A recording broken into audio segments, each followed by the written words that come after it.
feel like it'll be a little entertaining. I don't know how long he's gonna last and with these big shots coming at him. But hey, only time will tell. You know, I'm not here to hype that shit. Not even my business. That's somebody else fish to fry. Yeah. You know, I got my own fish to fry. Terence Crawford is not going to do anything with Canelo Alvarez. Terence Crawford, yes, he's good. He's a 4-division world champion, 2-division undisputed, but he couldn't even hurt Masvidal. Is that they think that Canelo is easy work because of the fact that he's flat-footed and he just kind of like, he does basic, I would say.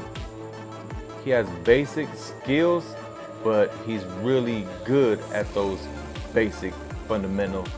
Jermell Charlo explained why he thinks Canelo Alvarez will defeat Terence Crawford. He said the real question is how long Crawford can handle Canelo's heavy shots. Charlo pointed out that Crawford is already stepping up in weight classes, which makes the challenge tougher. In his view, the fight depends on how Crawford manages Canelo's pressure and strength across the rounds. Analysts also note that Crawford couldn't seriously hurt Madrimov, who isn't even close to Canelo's level. While Crawford dominated Errol Spence, this situation is completely different. Canelo is not only a legendary champion but also younger and more active, which makes him a much harder opponent for Crawford. That never got in the ring with anything like a Terence Crawford. That never got in the ring with a former champion, with an elite fighter. And he couldn't hurt. He couldn't hurt Masvidal. Canelo Alvarez is no Earl Spence, ladies and gentlemen. I know that some of y'all are hyped because what Terence Crawford did an incredible performance and an incredible job versus Earl the True Spence that was supposed to be the big fish, and he turned the big fish into tuna fish on your outline, on your local supermarket. Canelo Alvarez is not Earl Spence. Canelo Alvarez is not Amir Khan. Canelo Alvarez is not Cobra. Canelo Alvarez is not Gamboa. Canelo Alvarez is not Felix Diaz. Canelo Alvarez is not Sean Porter. Canelo Alvarez is none of those guys, ladies and gentlemen. Canelo Alvarez is none of those guys. Canelo Alvarez is not the mean machine. Canelo Alvarez is Canelo Alvarez, regarded as one of the greats, and not just the Mexican greats. I don't like how y'all try to put it. Oh no, he's the best Mexican shit, because you don't want to say that he's one of the greatest that ever laced them up. Canelo Alvarez is one of the greatest that ever laced them up. Has carried the sport of boxing on his shoulder. And let me say it like this: leading up to the fight, Canelo Alvarez is more active than Terence Crawford. Canelo Alvarez is more seasoned than Canelo Alvarez. Canelo Alvarez is more seasoned than Terence Crawford. He's younger than Terence Crawford. He's more active than Terence Crawford.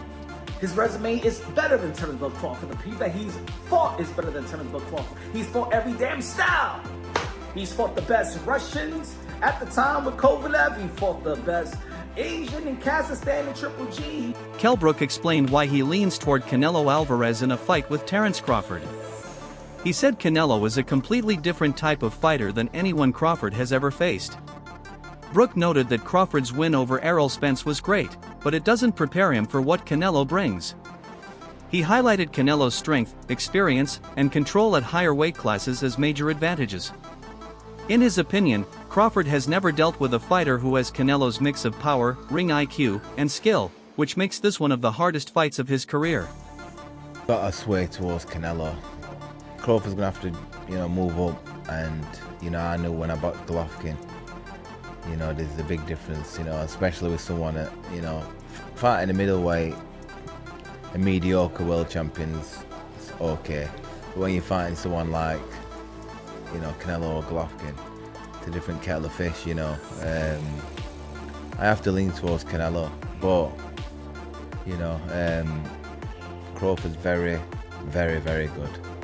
Do you think Crawford's still got the legs? Obviously, he's very much got great IQ in the ring, but he's very much a good mover as well. Do you feel like he's still got the legs to be maybe out-moving Canelo if he needs to?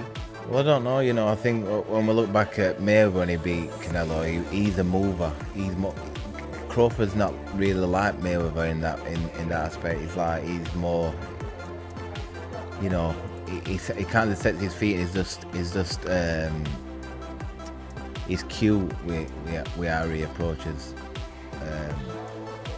chucking shots and moving. You know what I mean? I think it's a different fight to Mayweather, and Canelo's obviously a different fighter from when he boxed Mayweather. Experts stress that Terence Crawford might simply be too small to really hurt Canelo Alvarez, since he's moving up nearly 3 divisions with limited time at 154. They compared it to Floyd Mayweather, who fought many elite names before facing Canelo, while Crawford has only fought Madrimov at that level. Gabe Rosado added that when boxers are used to opponents with bigger natural power, punches from smaller fighters don't have the same effect. That raises doubts about whether Crawford can handle Canelo's strength. I think that Crawford may be too small to really impact and hurt Canelo Alvarez. He's moving up pretty much 3 weight classes, which is exactly what I said. I'm not counting 154. He had 1 fight, bro. He had 1 fight. Floyd Mayweather got more fights at 54 than Terence Crawford. Woo! Because Crawford, he fought Madrimov. Floyd fought De La Hoya, Cotto, and then he fought Canelo at 152. So you had an aging Floyd who fought more times at the higher weight class, and Bud looks to be a bigger dude than Floyd Mayweather, right? So when Floyd was 37, he moved to 52 and fought a much bigger Canelo. Crawford's 37, he fighting Madrimov with 11 fights. Not the same. It's not. I don't care what y'all talking about. The Bud Buddy's just gonna have to be mad at me because truth is truth. So that's a valid question. And again, I'll be glad when this fight's over. Put it that way. I don't care who wins. May the best man win. I hope it's a double knockout. I already told y'all. Just because I'm just over it, and I want to get back to some of the other fights. There's other fights that are interesting, and they make more sense. Like Brian Norman, Devin Haney. I'm interested in Yard versus Benavidez, etc. There's some fights we're hearing about, blah, blah, blah. So I'll be glad when this is over, to be 100% honest. There's more fights that actually fans have been requesting that matter, blah, blah, blah. But Rosado, he brought up a lot of good points. He was saying Crawford, he thinks he's too small, and he even gave his own personal experience. He said, I'm 180, 190 solid, and when I fight guys that are welterweights, even if they crack and they're known for being menacing, murderous punchers at the lower weight classes, 140, 147, them moving up, it feels like pillows when they fight me. When I get hit with their punches, it feels like pillows because I'm used to getting hit by triple. Right? He used to Triple G work. He used to Lemieux work. So to me, this is kind of common sense, but common sense ain't that common, right? Analysts have continued to underline a key factor in this fight. Can Crawford take Canelo's power? Canelo's shots have slowed or stopped many fighters before. Some say Canelo looks flat-footed, but experts explain this is misleading. His style is based on balance, timing, and efficiency, making every punch carry maximum impact. For Crawford, strong defense and movement may help him avoid punches early, but Canelo's patience means he will eventually find openings. The real test is whether Crawford can stay composed under pressure. Many believe the outcome won't depend on who lands more punches, but on whether Crawford can endure Canelo's punishment. Is Crawford going to be able to take Canelo's punches? And is Canelo going to be skilled enough to not keep on getting banged up by Crawford and his craftiness? It's the battle of two greats, you know what I mean? So I believe that Canelo, you really see him, when you see him fight, he almost got a one-way of style, and it works for him. He likes to get in there and bang you up. He likes to throw hard punches. He likes to break you down. He likes to hit you everywhere. You're gonna hit in your body, your arms, the forehead, the ear, the neck. Wherever he can land a good one, he's gonna land it, and that usually breaks him down. So with some fighters, I see is that they think that Canelo is easy work because of the fact that he's flat-footed and he just kind of he does basic, I would say. He has basic skills, but he's really good at those basic fundamental skills. he does everything almost like perfect. But yeah, he's flat-footed, but you got to realize that he also has hell of a head movement and body movement. He understands and he's perfected that rolling with the punch thing. Crawford's fight with Errol Spence is remembered as one of the most dominant performances ever. He showed speed, timing, accuracy, defense, and finishing ability, breaking down one of the best welterweights with ease. That night many believed Crawford proved he was one of this generation's greats. Now, his training partners say he looks even sharper than he did then. They report his speed is still fast, his reflexes remain sharp, and his conditioning is at its best. Despite being older, Crawford appears more focused and refined, leading his team to believe he is in peak form going into the Canelo fight. Sharper than ever, more dangerous than ever, and most importantly, he looks like the greatest version of himself. Now,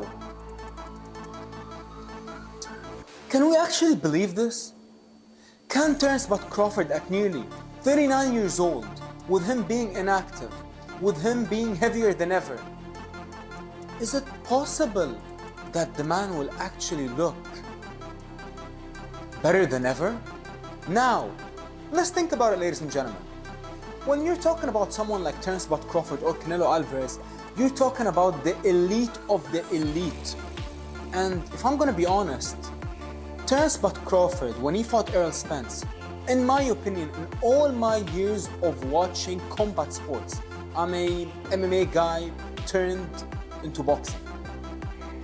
But I have never, ever, ever in my life watched an elite championship fight and had my jaw absolutely drop to the floor with the greatness that I witnessed.